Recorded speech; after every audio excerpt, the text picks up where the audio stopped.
Hello everyone, आप सभी का स्वागत है Bhuvan service centre official YouTube channel पर। इस लेक्चर के माध्यम से प्रधानमंत्री द्वारा लॉन्च की गई एक महत्वपूर्ण योजना बीमा सखी एजेंट किस प्रकार से भारत के विभिन्न प्रकार के महिलाएं बन पाएंगे। इस योजना के तहत सिर्फ महिला उम्मीदवार ही इस योजना का लाभ ले सकते हैं। इस योजना का शुरुआत प्रधानमंत्री की ओर से की गई, भारत सरकार। ठीक है, तो जो भी एलिजिबिलिटी क्राइटेरिया को मेंशन की गई है सभी को एक्सप्लेनेशन किया जाएगा। वर्तमान समय पर इस योजना में महिला उम्मीदवार को अग्रसर होने की आवश्यकता है और महिला उम्मीदवार ही सिर्फ इसमें बीमा सखी एजेंट बन सकते हैं। तो उन सभी को विभिन्न पॉइंट को समझने की आवश्यकता है ताकि किस प्रकार से आप सभी बीमा सखी एजेंट बन पाएंगे और उसकी आवेदन प्रक्रिया शुरू हो गई है, किस प्रकार से आवेदन करना है उन सभी पॉइंट को हम एक्सप्लेनेशन करेंगे। ठीक है, और जो भी एलिजिबिलिटी क्राइटेरिया मेंशन की गई है उसको भी इसी लेक्चर में हम एक्सप्लेनेशन करेंगे। और मुख्य रूप से इस योजना का लाभ सिर्फ महिला उम्मीदवार ही ले पाएंगी और शैक्षणिक योग्यता क्या आवश्यक होगी इस योजना में जो महिला अपीयर होंगी उन सभी पॉइंट से संबंधित हम चर्चा करेंगे इसी लेक्चर में। सभी उम्मीदवार लेक्चर में लास्ट तक बने रहेंगे। अगर चैनल पर न्यू विजिट किया है तो चैनल को सब्सक्राइब करके बेल आइकन को प्रेस करके रखेंगे ताकि आगे आने वाली वीडियो की नोटिफिकेशन आप सभी तक पहुंच सके। लेक्चर को हम एक्सप्लेनेशन स्टार्ट करते हैं। सभी ध्यानपूर्वक सभी पॉइंट को समझने का प्रयास करेंगे ताकि एस्पिरेंट विभिन्न महिलाएं, यहाँ पर हिंदी में ही चीज़ों को एक्सप्लेनेशन किया जाएगा और हिंदी में भी कई ऐसे वर्ड यहाँ पर मेंशन की गई है जो कि एक कठिन वर्ड के तौर पर माना जाएगा। उन सभी पॉइंट को समझने की आवश्यकता है। ठीक है, एक्सप्लेनेशन को हम स्टार्ट करते हैं। भारतीय जीवन बीमा निगम, ठीक है, इसमें महिला कैरियर एजेंट, बीमा सखी एजेंट इसका नाम दिया गया है। प्रधानमंत्री भारत सरकार की ओर से इस योजना को वर्तमान समय पर लॉन्च की गई।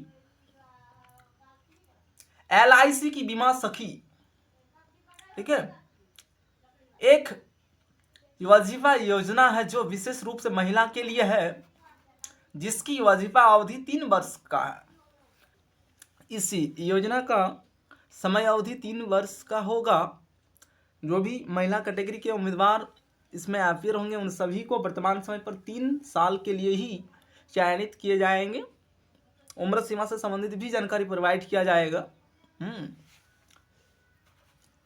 MCA योजना, ठीक है, के अंतर्गत किसी व्यक्ति की नियुक्ति को निगम के कर्मचारी के रूप में वेतनभोगी नियुक्ति नहीं माना जाएगा। इस पॉइंट को भी समझने की आवश्यकता है सभी को। नियुक्ति को निगम के कर्मचारी के रूप में वेतनभोगी नहीं माना जाएगा। ठीक है, जो भी वर्तमान समय पर महिला बीमा सखी एजेंट के रूप में चयनित किए जाएंगे और नियुक्त किए जाएंगे उन सभी को निगम के कर्मचारी के रूप में वेतनभोगी नियुक्ति नहीं माना जाएगा और योजना सिर्फ 3 साल के लिए ही लागू हो रही है। तो 3 साल के लिए क्या कुछ चीज़ें प्रोसेस में रहेगी उन सभी को भी समझने की आवश्यकता है सभी को। आवेदन की तिथि पर न्यूनतम आयु क्या होनी चाहिए। जिस दिन आवेदन करेंगे एस्पिरेंट, जो भी महिला उम्मीदवार होंगी उन सभी को इसमें आवेदन करने की आवश्यकता है। आवेदन किस लिंक के माध्यम से करेंगे उस लिंक को भी यहाँ पर हम दिखा रहे हैं ताकि सभी को समझने में आसानी हो। उसी लिंक के माध्यम से सभी को आवेदन करना है ऑनलाइन माध्यम में। ठीक है, तो जिस दिन आवेदन कर रहे हैं अभी करेंगे तो अभी कम से कम उम्र सीमा 18 साल होनी चाहिए। ठीक है, प्रवेश के समय अधिकतम आयु, जिस टाइम पे प्रवेश करेंगे उस टाइम पे अधिकतम आयु कितना होना चाहिए, 70 साल से ज़्यादा नहीं होना चाहिए। तो इस महिला सखी एजेंट बनने के लिए अधिकतम उम्र सीमा 70 साल मेंशन की गई है। ठीक है, और अभी जिस डेटा को हम एक्सप्लेनेशन कर रहे हैं डायरेक्ट ऑफिशियल वेबसाइट के माध्यम से चीज़ों को एक्सप्लेनेशन कर रहे हैं हम। ठीक है, तो 18 साल से लेकर 70 साल के अंदर में अगर उम्र सीमा है तो सभी महिला कैटेगरी के उम्मीदवार महिला बीमा एजेंट बन पाएंगे। ठीक है, अंतिम जन्मदिन होगी। ठीक है, न्यूनतम योग्यता क्या होनी चाहिए तो 10वीं कक्षा उत्तीर्ण होना चाहिए, तभी इसमें आवेदन कर पाएंगे, अन्यथा कोई उपाय नहीं है। जो भी, क्योंकि इसमें मैंडेटरी की गई है सिर्फ महिला कैटेगरी के उम्मीदवार ही आवेदन करेंगे, कोई भी पुरुष जाति के उम्मीदवार आवेदन नहीं करेंगे, क्योंकि योजना का नाम ही है महिला बीमा एजेंट। ठीक है, जब महिला मेंशन कर दी गई है पोस्ट के नाम पर, तो इसका मतलब क्या है कि सिर्फ महिला उम्मीदवार ही इसमें आवेदन करेंगे।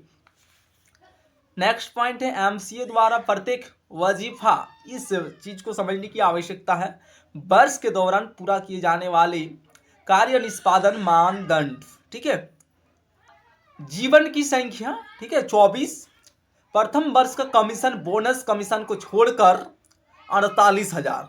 ठीक है, देय वजीफा, वजीफा जो यहाँ पर मेंशन की गई हिंदी का एक वर्ड है, इसको समझने की आवश्यकता है।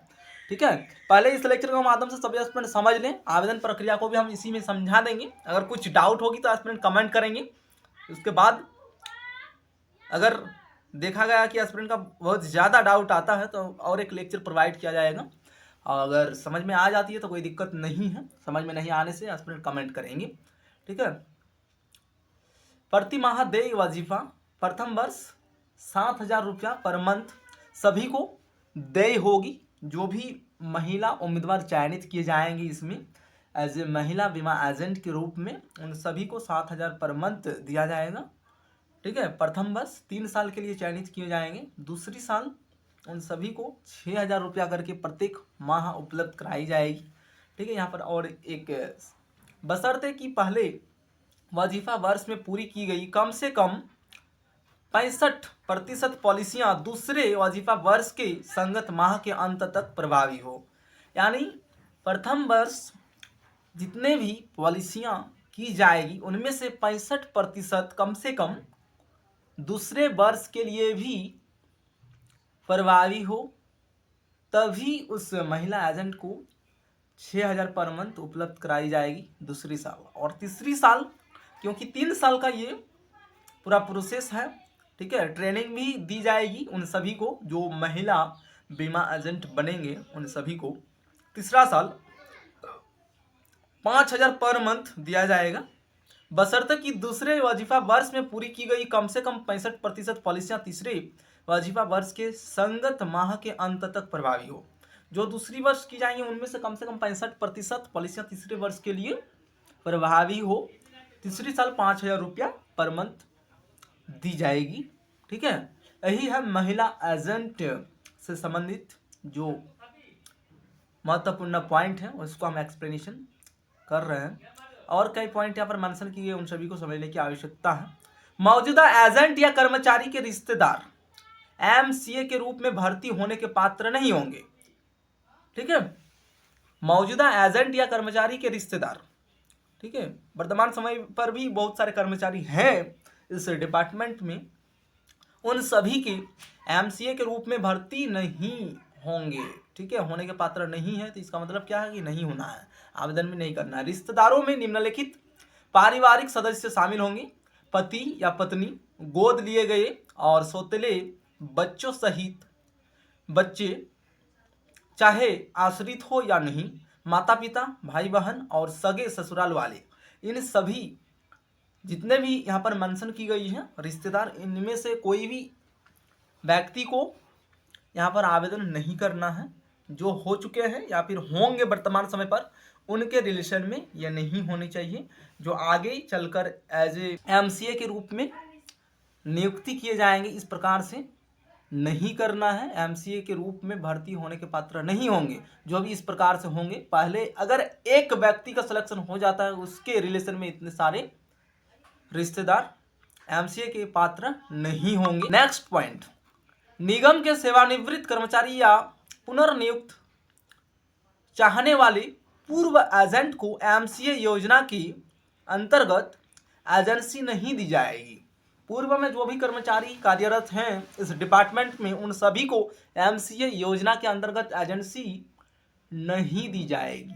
ठीक है, सिर्फ महिला बीमा एजेंट जो बनेंगे उन्हीं को सिर्फ एजेंसी दी जाएगी। ठीक है, मौजूदा एजेंट एमसीए के रूप में भर्ती के लिए आवेदन नहीं कर सकती। मौजूदा एजेंट, वर्तमान समय पर जो एजेंट हैं, एमसीए के रूप में भर्ती के लिए आवेदन नहीं कर सकते। ये सभी पात्रता मानदंड हैं।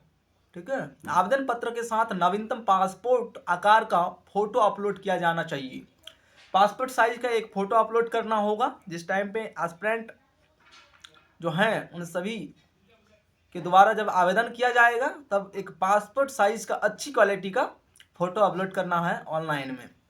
आवेदन पत्र के साथ निम्नलिखित दस्तावेज संलग्न किए जाने चाहिए। क्या क्या दस्तावेज आप सभी को इसमें दिखाना है यानी अपलोड करना है, उसको भी यहाँ पर मेंशन की गई है।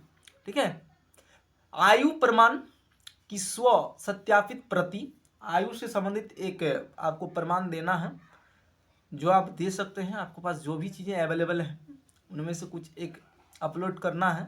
पते के प्रमाण की स्व सत्यापित प्रति। ठीक है, अब क्या देना है यह भी एक क्वेश्चन है यहाँ पर। आयु से संबंधित डेट ऑफ बर्थ की सर्टिफिकेट मेंशन कर सकते हैं या फिर आधार या फिर मैट्रिकुलेशन की मार्कशीट भी यहाँ पर अपलोड किया जा सकता है। ठीक है, इनमें से कोई एक अगर मेंशन करेंगे तो कोई भी समस्या नहीं आएगी। पते के प्रमाण की स्व सत्यापित प्रति, इसमें पते के रूप में आधार कार्ड को यहाँ पर अपलोड किया जाएगा और सभी आधार कार्ड को ही यहाँ पर अपलोड करेंगे। शैक्षिक योग्यता के प्रमाण पत्र की स्वयं सत्यापित प्रति, आपके पास जितनी भी डिग्री हैं, क्योंकि इसमें 3 प्रकार के चीज़ों को मेंशन की गई है, मैट्रिकुलेशन, इंटरमीडिएट और ग्रेजुएशन स्तर पर। जिस प्रकार से अपना क्वालिफिकेशन को मेंशन करेंगे उस प्रकार से सभी को पद दिया जाएगा। ठीक है, ग्रेजुएशन लेवल पर जो होंगे उनके लिए बड़े स्तर पर पद को दी जाएगी। इंटरमीडिएट लेवल का जो क्वालिफिकेशन है इसके पास उन सभी को उस लेवल का पोस्ट एलोकेट की जाएगी। 3 प्रकार की यहाँ पर पोस्ट मेंशन भी की गई है। ठीक है, क्योंकि यहाँ पर शॉर्ट में लिखा गया है, ये ऑफिशियल वेबसाइट में है। ठीक है, तो मैट्रिक न्यूनतम शैक्षणिक योग्यता मैट्रिक है तो बन पाएंगे इसमें, और सिर्फ महिला कैटेगरी के उम्मीदवार ही इसमें एलिजिबल हैं। पुरुष जाति के कोई भी उम्मीदवार एलिजिबल नहीं है इसमें। ठीक है, आगे दी गई जानकारी को एक्सप्लेनेशन करते हैं। यदि दी गई जानकारी अधूरी है तो आवेदन अस्वीकार किया जा सकता है। जितनी भी यहाँ पर जानकारी बताई गई है इनमें से कोई भी एक पॉइंट नहीं छोड़ना है। जो डॉक्यूमेंट्स मांगा गया है सभी डॉक्यूमेंट्स को अपलोड करना है। फोटो अच्छी क्वालिटी की अपलोड करना है। और यहाँ पर जो लिंक दिखाई जा रही है बीमा सखी के लिए, यहाँ क्लिक करें। इसी लिंक के माध्यम से सभी को अपना एप्लीकेशन फॉर्म को सबमिट करना है ऑनलाइन माध्यम में, तभी बीमा सखी एजेंट बन पाएंगे। ठीक है, इसी लिंक के माध्यम से सभी को आवेदन करना है। इस वेबसाइट का जो ऑफिशियल लिंक है उसको हम डिस्क्रिप्शन बॉक्स में मेंशन करेंगे नीचे, तो वहीं से डायरेक्ट क्लिक करके इस पेज पर आ सकते हैं सभी। और इस यहाँ पर जो लिंक मेंशन की गई है इस कॉलम को क्लिक करना है बीमा सखी के लिए, यहाँ क्लिक करें। इसके माध्यम से ऑनलाइन माध्यम से सभी अपना एप्लीकेशन फॉर्म को सबमिट करेंगे। न्यूनतम उम्र सीमा 18 साल, अधिकतम उम्र सीमा 70 साल और महिला उम्मीदवार होना चाहिए। शैक्षणिक योग्यता कम से कम मैट्रिक पास होना चाहिए। ठीक है, अगर ग्रेजुएशन पास मेंशन करेंगे तो आपको विलेज लेवल पर ऑफिसर माना जाएगा, इस प्रकार से पद दी जाएगी। ठीक है, तो ये एक नई योजना है भारत सरकार की ओर से, प्रधानमंत्री द्वारा इस योजना को लॉन्च की गई है। जो उम्मीदवार एलिजिबल हैं सभी आवेदन करेंगे इस वेबसाइट के माध्यम से। ठीक है, नीचे हम लिंक को मेंशन कर रहे हैं डिस्क्रिप्शन बॉक्स में, आप सभी वहां से क्लिक करके डायरेक्ट इस पेज पर आएंगे और इसी जगह पर क्लिक करना है, यहीं से अपना एप्लीकेशन फॉर्म को सबमिट कर लेंगे। कुछ डाउट उत्पन्न होने पर कमेंट बॉक्स के माध्यम से सभी पूछेंगे। ठीक है, उसके बाद आवेदन करेंगे इसमें। ठीक है, थैंक यू।